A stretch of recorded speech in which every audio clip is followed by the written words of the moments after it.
Hi everyone! I'm sure you've all been missing doing the art classes in the lantern. So I'm here today to show you how to finish your dream catchers, which we started the last week that I saw you.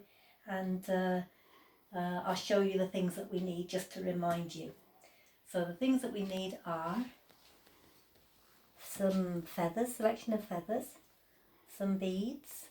When you choose your beads, make sure you choose beads with quite large holes in them, because you need to be able to get a needle through with some thread. Some wool.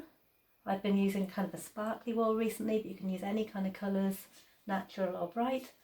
And some kind of fine thread, which is quite strong. I find this glittery thread's working really well because you can pull on it and get a lot of tension.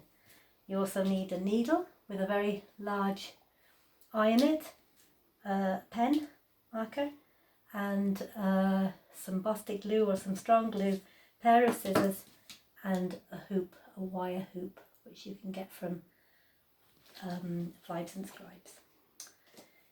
Okay, so we start off with the binding the hoop with wool. First of all, I'm going to tie a knot quite tight, like this, and I usually just put a small blob of glue, strong glue, at the beginning to hold it in place. And you'll find if you do that, it means that the wool isn't sliding around with you as you're working. Then we need to make a loop at the top in order to hang your dream catcher. Now, this is a little bit tricky, but oops.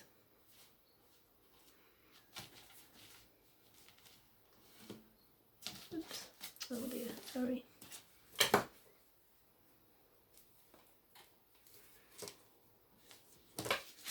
Bring that around there.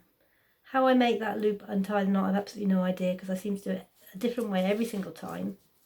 But as long as you end up with a loop like this to hang it from, you'll be fine.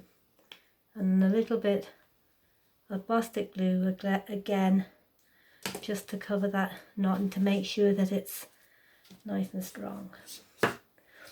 Then take your ball of wool. You don't want a very big ball of wool.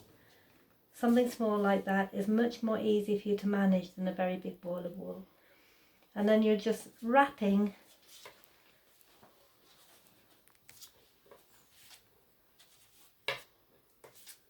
what I'm doing is wrapping it and putting my finger here to hold it in place.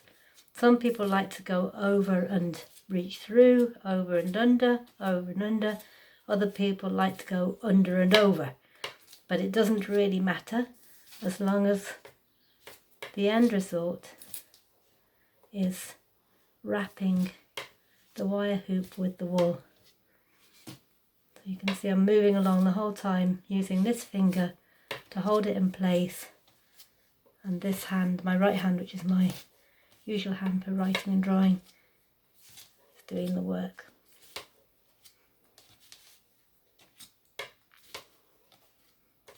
Now we might get a little bit of a close-up just so as you can see that, how it looks. Keep it nice and tight. That's it. Lovely. And so you keep doing that. If this tail gets sort of too long, try and rewind it so you've got a shorter tail. It's much easier to do if the tail is short than if you end up with a great long thread going over and over. Okay, so you continue to do that until you finish the whole of the hoop.